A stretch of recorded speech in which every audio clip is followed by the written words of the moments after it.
Brazil উরুগুয়ের match দিয়ে শেষ হয়েছে কোপা আমেরিকার quarter final.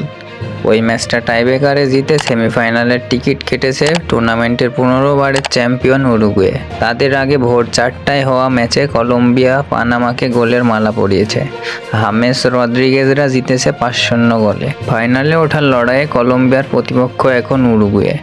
Defending champion Argentina অবশ্য সবার আগে কোয়ার্টার ফাইনাল নিশ্চিত করেছে। তাদের প্রতিপক্ষ প্রথমবার কোপায় খেলতে আসা কানাডা। অ্যারিজোনায় শুরু থেকেই গোলের তুবড়ি ছুটিয়েছে কলম্বিয়া। 8 মিনিটের দলটিকে এগিয়ে নেন কর্দোবা।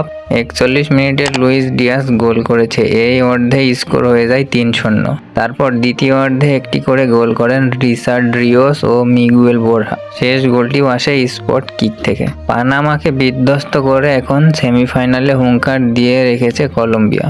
প্লেয়ার অব দ্য ম্যাচ হওয়া রদ্রিগেজ বলেন, এখনও গুরুত্বপূর্ণ মুহূর্তটা আসা বাকি। 10 জুলাই নিউ জার্সিতে প্রথম সেমিতে মুখোমুখি হবে আর্জেন্টিনা কানাডা। তারপর দিন নর্থ ক্যারোলিনায় উরুগুয়ে মুখোমুখি হবে কলম্বিয়ার। এবার দেখে নেওয়া যাক সেমিফাইনালের সময়সূচি। 10 জুলাই আর্জেন্টিনা বনাম কানাডা। ম্যাচটি হবে বাংলাদেশ সময় সকাল 6টা।